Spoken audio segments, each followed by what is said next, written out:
All right, it's a pleasure having you, sir. For starters, I'd just like you to introduce yourselves. My name is Robert Daniel Onyeani.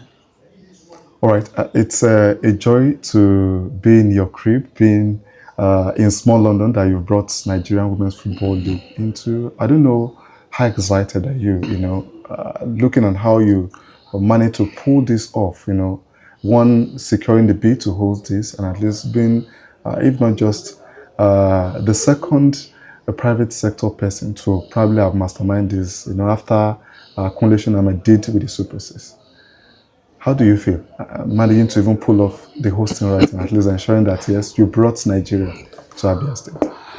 Well, I will give glory to God Almighty for this great opportunity because, to be very honest with you, I'm very happy hosting the Nigerian Women League in Abiriba, in my hometown, and in my state, Abia State. I decided to do this because of my mother, who I lost in 2013. So, and you remember that I named the club Ahudiyannem Football Club, which is for the male, and then Ahudiyannem Queens is for the female.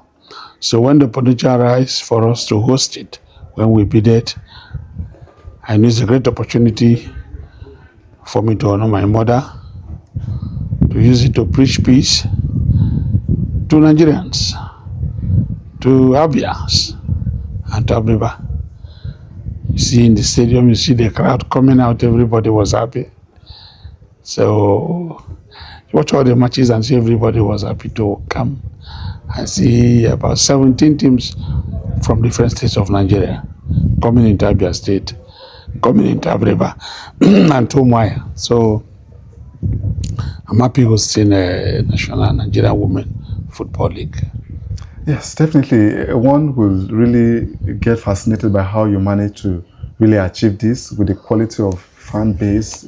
I don't think the Women's League had even managed to pull off that over the couple of competitions we've had across various states that we've had various women championship. But for you and achieving this, I don't know what attracted you to even women's teams. Not too many likes women's football, and the way you were passionate about it, you were showing up for almost every game. Football is my life. I started my life with football.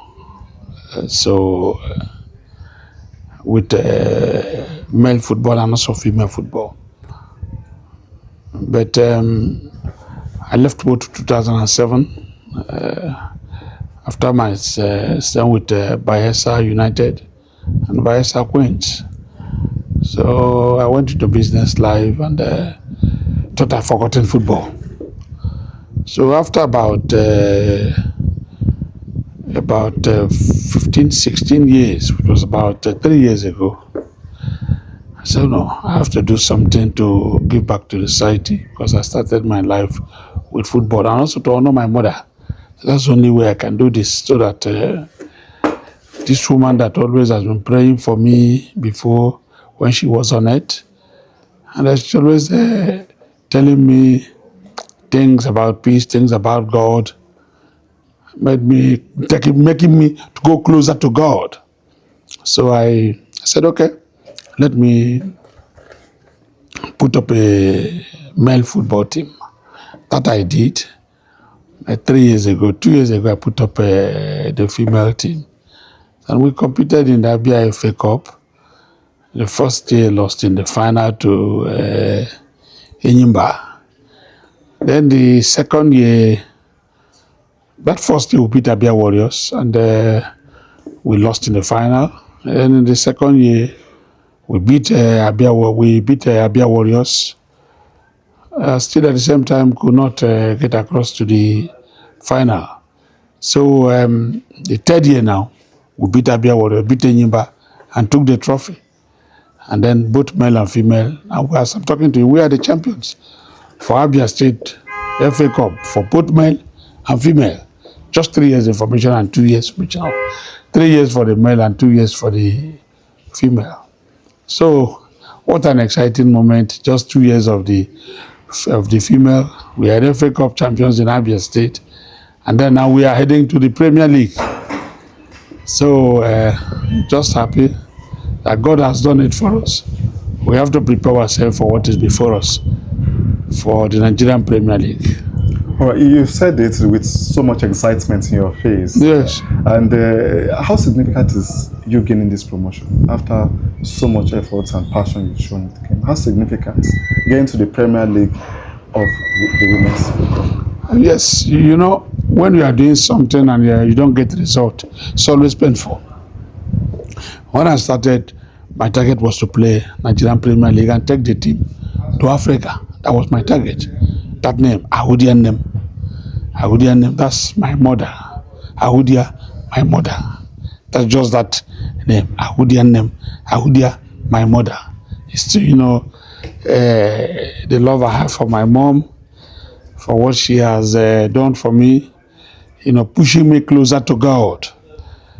And maybe at the beginning I have like love for God for maybe 10-20%, but she made me to have 100 plus 1% for God. So I said, no, I have to do something. It's true football, which is my life. So I decided to do this. And so I know the only way to make that name big is to go to the top of the Nigerian Premier League. And I have done it for the female.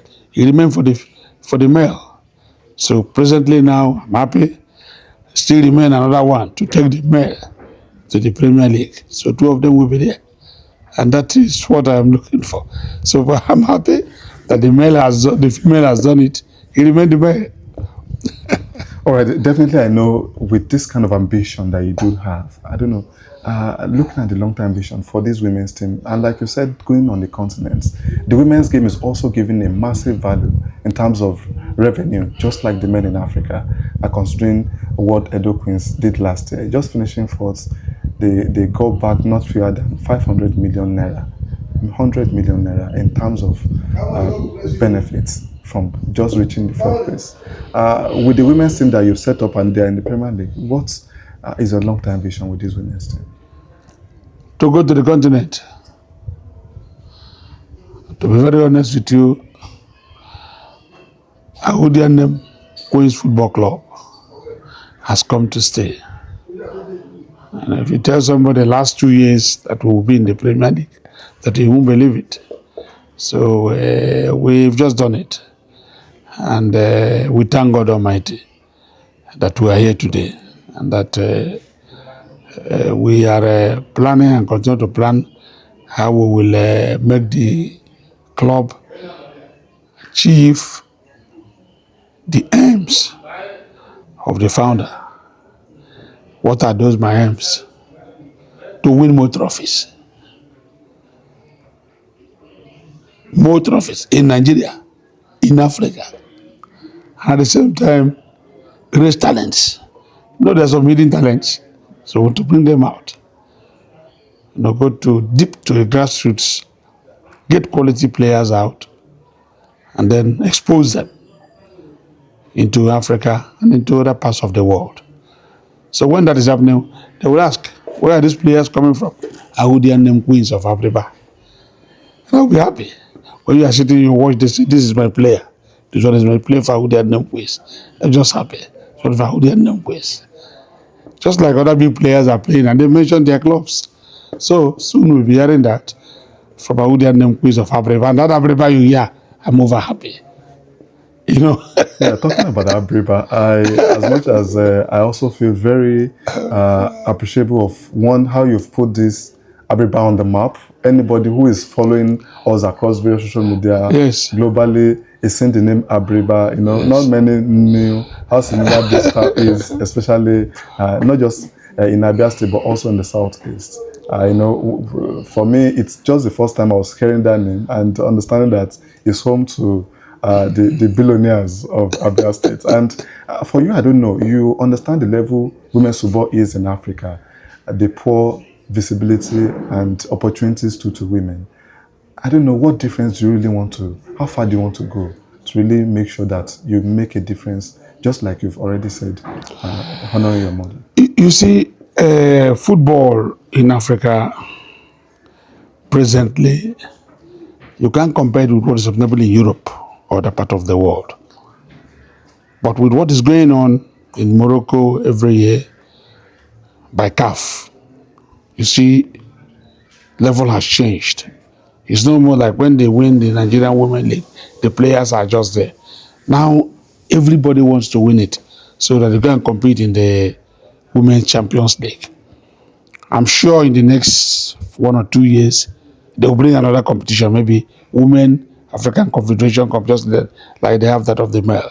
That's exposure. That's very big exposure. And when that is happening, everybody would like to compete.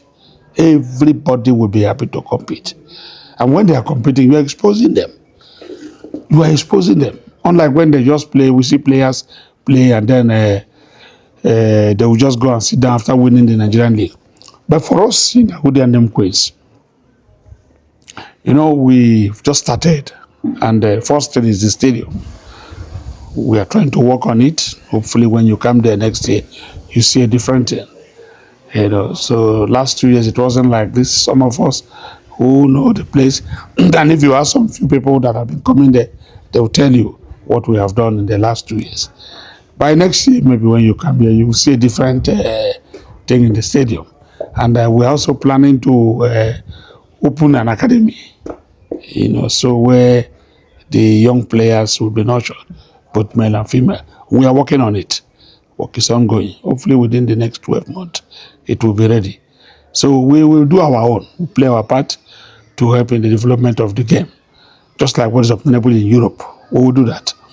But it's a gradual process. As our strength will carry us, we will do to help in the development of the game. Yeah, well, everybody knows, like you said, your strengths. Everybody knows is quite tasking, financially, trying to juggle football, even though many see it as business, a lot of people see it as also trying to give back.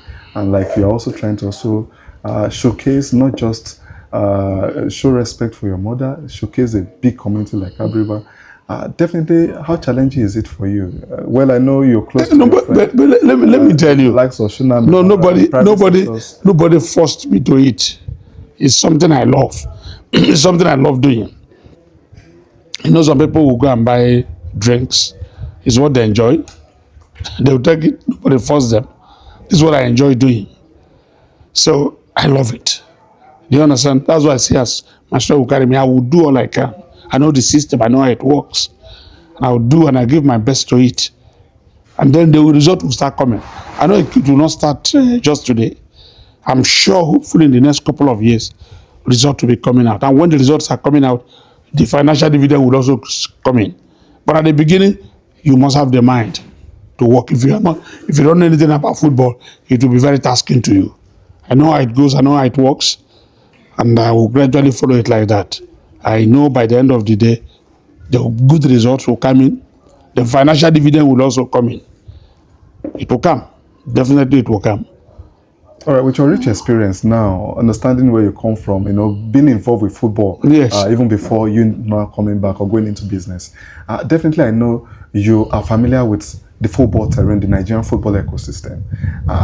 What excites you and what do you think we need to improve on, to also improve our club football in Nigeria, which is the bedrock of with developing talents and exposing them to global? The problem we have is the facilities. The facilities are not up to standard, especially in Africa. For example, you see the World Cup qualifiers, they will take a country, one country or two countries to one, and to another country to host the competition. That means a country cannot produce one stadium that qualifies for FIFA standard in Africa. Check all of Europe. All Europe. Even the smallest nations in Europe, they play their matches at home. That means they have the ability, the capability to host FIFA matches. But in Africa, you see countries, they will move you from your country to another country to go and play. that you don't have a FIFA-approved stadium. What a shame. So we have facility problem in Africa. In South Africa, you see how many countries are playing in South Africa. In Cote d'Ivoire, you see countries that are playing there. Roco as well. So, and in Nigeria here now, we have stadium, but some of them are not up standard. All our matches are in Uyo. CAF Confederation Cup match, Champions League match, World Cup matches in Uyo. Yeah, I hope you understand what I'm saying. Now, you begin to ask yourself, if you look at Rivers State, they have a Lekaya Stadium, they have a Dokia Meshemeka Stadium. Why are they not being used? Meaning there's something lacking there. Nobody's ready to fix it. You turn yourself to the Asaba, Kechi Stadium. They'll tell you it's not up to standard. You go to Edo, Samuel Egbomudia Stadium, same problem. What happened to our national stadium in Abuja and in Lagos? See the same. What of the Ahmadu Bello Stadium in Kaduna? What of Esene Stadium in Calabar? What of Liberty in Ibadan? So when you begin to count on all this, they will tell you they are not up to standard. So meaning something is wrong. We have stadia, but we are not fixing it. As big as Nigeria, all our matches they say go to you. We can't boast of 3 good stadiums. The FIFA will say go there and play or go there and play. Benin Republic, our nearest, they are playing in Cote d'Ivoire. I hope you understand what I'm saying. So these are the problems. Facility. Morocco. The World Cup under 17 is in Morocco. Women WAFCON is in Morocco. Women Champions League is in Morocco. I don't know. Now you walk everything you're talking Morocco. That means they have facilities. So even FIFA, before you close your eyes and open, they will tell you go to Morocco. They are sure they have everything there. So the problem we have this side of Africa is facilities. When we start developing our facilities, that is when our football will see the better light. So the little we can decide, we have to improve on our facilities here. That's what we'll start doing. And that when we start doing it, it will help in our players. All right, and definitely with this Premiership promotion now, definitely I know you have some message for intending quality talents that will want to now identify with your team, and they also want to showcase themselves through this platform. I don't know what message you also have for them. Come to Ahudiyannem Football Club and enjoy football and enjoy good packages. All the quality good players in Nigeria, come to Ahudiyannem Queens. We are ready to host you. You will see the light of the day here. We are waiting for you. And the camp opens for our Premier League campaign on the 1st of October. We just have 2 weeks break. So we're inviting all good players to come. We are ready to host all of them. And, for the league, what we've done, I don't know what message you have for the Federation and also for the Nigeria Women's League, especially considering this struggle of sponsorship now in Nigeria. Yeah, that's the problem. That's the problem, I don't know why we have big corporate companies.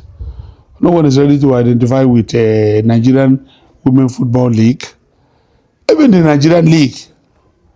So I don't know what the problem is. I don't know. I can't be able to say what the problem is because presently, you see the Ghana League, Yeah. they have sponsors everywhere. Ivory Coast, they have sponsors. And Nigeria, with all the numerous companies. Companies from Nigeria. No, they are going out there to sponsor outside. If you look, you see them sponsoring outside. No one is doing it here. So that's the problem.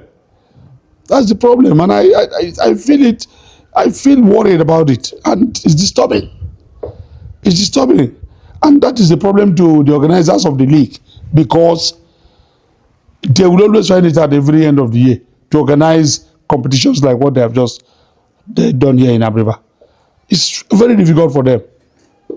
So corporate companies bigger companies, they should come out and help the Nigerian Women Football League. Even for the male, I'm sure they also have same problem. So these are the issues. The Federation Cup, I'm sure it doesn't have sponsors. I think they have. The Nigerian Federation Cup. They have. Responsible. They only have partners. GTA They are are- supporting. So these are the issues. And until we begin to identify with Nigerian football, to still be lacking behind. You see in the Champions League, apart from Enyimba, they have done it twice. Because the governor then called it is one of his, is one of his. In fact, it was among the top things. He said, "Look, I'm going to win Champions League for Nigeria." He gave his best, and he won it twice. And that was only when a Nigerian club has ever touched the Champions League. In a country like Nigeria, to win the Champions League is a problem. To go even to the semi-final is a problem. You see how small countries will come and beat us home and away. We find it very difficult. we find it difficult. It is only the feat Enyimba has done in 2005. That was only Nigeria ever come close to the Champions League. And so it's a very big problem. And so we need to change our programs. And whenever we hear a country coming from Congo, from North Africa, or from Central Africa, even from West Africa, our teams will panic. They can't play. It's a shame. Even this CHAN, that is the Nations Cup for the home base. You see how a country like Sudan, I think it's Sudan, that hammered our team 4-0. 4-0. Some Sudanese football beating Nigeria 4-0. They don't have a league. They don't, you can imagine, war-torn country beating Nigeria 4-0. So that is the level we have gone. Now we must do something. Yeah, you've seen the league. I don't know what assessment you make of the organization of this championship, and from 17 teams, the quality of competition and the quality of organization. What you have to say about it? Look, I have to thank the Nigerian Football Federation, the Nigerian Women Football League. They have given their own. They have done their best. Like I've told you, when you don't have sponsors, there's nothing you can do. Football is a big money game. It's a big money investment. And you can't just allow a Nigerian Football Federation or Nigerian Women Football League to run it alone.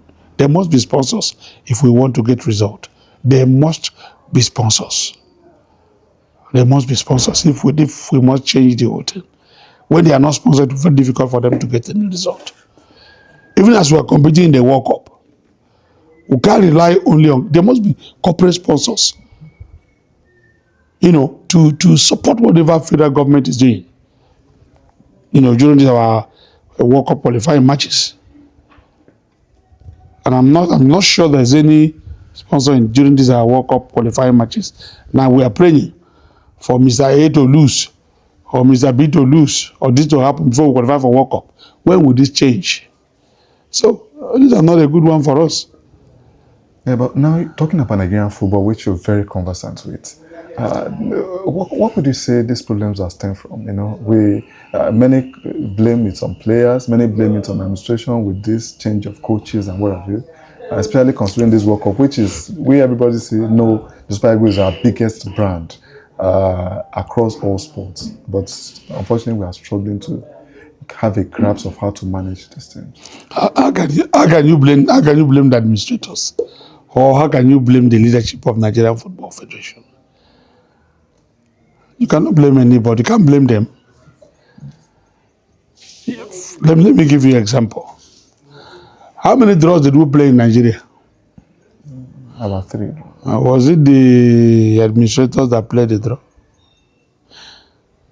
I was determined to host the competition in Abiriba. And I did. When you determine to do something, you'll get it. Determination and obedience will give you result. When you are not obedient, you are not determined, you can't get it.